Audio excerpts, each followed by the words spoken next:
नमस्कार, मी आनंद पोहनेरकर आपल्या सर्वांचं महाराष्ट्रवाणी बातमीपत्रात स्वागत करतो.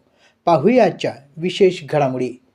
देशात महाराष्ट्र हे सौर ऊर्जेचा शेतीत सर्वाधिक वापर करणारे राज्य ठरले आहे.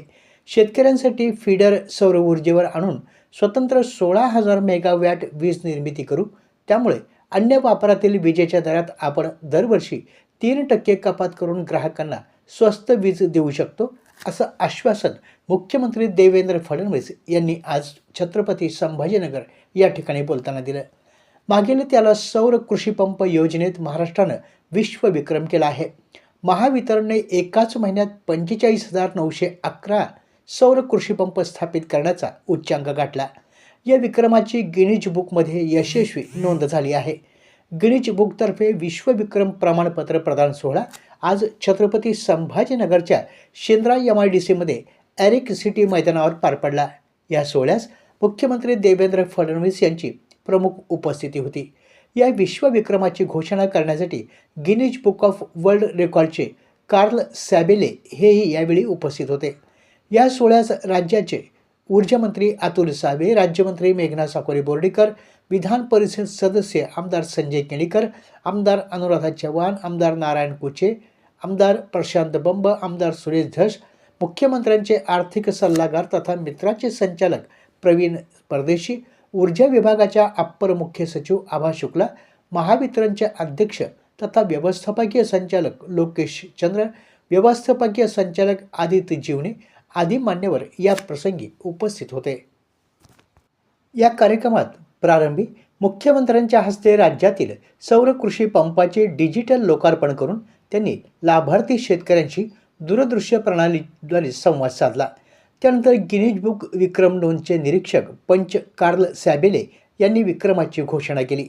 त्यानंतर त्यांनी प्रमाणपत्र आणि मेडल मान्यवरांना प्रदान केलं. सौर कृषी पंप योजनेसाठी अर्थसहाय्य करणाऱ्या AIIM बँकेच्या सोबत कराराच्या स्वाक्षऱ्या देखील यावेळी करण्यात आल्या. बँकेचे प्रत्युष मिश्रा आणि महावितरणच्या अधिकाऱ्यांनी या करारावर स्वाक्षऱ्या केल्या. यावेळी बोलताना कार्ल सॅबेले म्हणाले, विक्रमासाठी 35,000 पंप स्थापित करणे विक्रमासाठी आवश्यक होतं, मात्र प्रत्यक्षात 45,911 पंप स्थापित करण्यात हे आले आहेत. हा एक विश्वविक्रम आहे. या प्रत्येक पंपाची उभारणी हे कार्यान्वय आणि सर्व टप्प्यांवर पडताळणी करूनच या विक्रमास मान्यता देण्यात आली आहे. मुख्यमंत्री फडणवीस यांनी आपल्या भाषणात सुरुवातीला शासनाच्या वर्षपूर्तीनिमित्त राज्यातील जनतेचे आभार व्यक्त केले. जनतेला समर्पित वर्ष होतं. सगळ्यांच्या जीवनात मूलभूत परिवर्तनासाठी योजना आणल्या, त्या कार्यान्वित केल्या. महाराष्ट्र थांबणार नाही, असाच पुढे जात राहील असा विश्वास त्यांनी यावेळी व्यक्त केला. फडणवीस यावेळी बोलताना म्हणाले, प्रखर दुष्काळाचा सामना करताना नेहमीच पाण्याची आणि विजेची अडचण होते. जलयुक्त शिवार योजनेमुळे पाण्याची उपलब्धता करताना विजेच्या समस्येमुळे शेतकऱ्यांना सिंचन करण्यात अडचण होती. दिवसा वीज मिळावी हे प्रमुख मागणी होती. रात्री अपरात्री शेतावर जाण्यात विषारी जीवजंतू, जनावरांची भीती होती. त्यासाठी शासनानं शेतकऱ्यांचे फीडर हे सौर ऊर्जेवर नेण्याचे धोरण निश्चित केले. त्यातून 1,00,000 सौर पंपची योजना ही आखण्यात आली. ही योजना इतकी चांगली होती की आपल्या राज्यातील ही योजना ही अन्य राज्यांनी जशी तर तशी राबवावी. तसे पत्र केंद्रामार्फत इतर राज्यांना पाठवण्यात आले. त्यानुसार कुसुम ही केंद्राची योजना तयार झाली. याच योजनेअंतर्गत आज देशातील सर्वाधिक 7,00,000 पंप राज्याने बसवले आहेत. शेतकऱ्यांसाठी मागणी केल्यापासून ते पंप बसविण्याच्या क्षमतेत वाढ करून आपण प्रतीक्षा कालावधी कमी केला. महावितरणचे कर्मचारी, अधिकारी, सगळ्या पुरवठादारांचे कर्मचारी, तंत्रज्ञ यांच्या मेहनतीमुळे आज आपण हा विश्वविक्रम करू शकलो. आता आपला हा विक्रम आपणच मोडू असा विश्वास त्यांनी यावेळी व्यक्त केला. पुढच्या वर्षात सौर कृषी पंपाची संख्या 10,00,000 झाली पाहिजे असंही त्यांनी यावेळी स्पष्ट केलं. पुढे बोलताना मुख्यमंत्री म्हणाले, अशा प्रकारे सौर ऊर्जेचा वापर वाढवून आपण शेतकऱ्यांसाठी स्वतंत्र 16,000 मेगावॅट वीज निर्मिती करू शकतो. शिवाय ही वीज निर्मिती कोणत्याही प्रदूषणाशिवाय असेल. तिचा निर्मिती खर्च कमी असल्याने इतर क्षेत्राला लागणारी वीज मुबलक आणि स्वस्तात उपलब्ध होईल. त्यामुळे दरवर्षी 3% आपण विजेचा दर कमी करू असंही ते म्हणाले.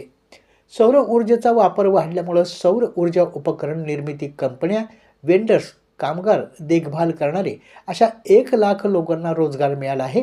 त्यामुळे ऊर्जा क्षेत्राला नवी दिशा देणारी ही योजना आहे, असेही ते म्हणाले.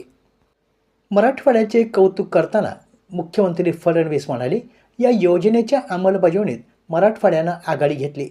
छत्रपती संभाजीनगर जिल्ह्यात 14,000 पंप लावण्यात आले आहेत. शेतकऱ्यांना नानासाहेब देशमुख कृषी संजीवनी योजनेमार्फत अन्य लाभ, बाजाराची उपलब्धता देऊन शेती शाश्वत कशी होईल यासाठी शासन प्रयत्न करत आहे. नदीजोडसारख्या प्रकल्पाच्या माध्यमातून वाहून जाणारे पुराचे पाणी मराठवाड्यात, विदर्भात आणि उत्तर महाराष्ट्रात नेऊन दुष्काळी मुक्त करायचे आहे. यासाठी सर्व उपाययोजनांमुळे शेती समृद्ध आणि शाश्वत होईल. आमचे सरकार हे शेतकऱ्यांप्रती समर्पित असून शेती शाश्वत होईपर्यंत आम्ही प्रयत्न करत राहू, असा शब्द त्यांनी यावेळी दिला. यावेळी राज्यमंत्री मेघना बोर्डीकर आणि मंत्री अतुल सावे यांनीही उपस्थितांशी संवाद साधून सौर कृषी पंप योजनेमुळे शेती क्षेत्रात आणि अर्थकारणात मोठा बदल होतील असा विश्वास व्यक्त केला.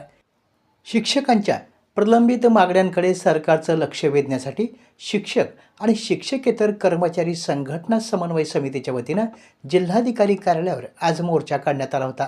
शिक्षक आणि शिक्षकेतर कर्मचारी यांच्या समन्वय समितीमार्फत विविध प्रलंबित मागण्यांसाठी जिल्हा परिषद कन्या प्रशाला हा मोर्चा काढण्यात आला, ज्यामध्ये शिक्षकांनी आपल्या विविध मागण्या मांडल्या.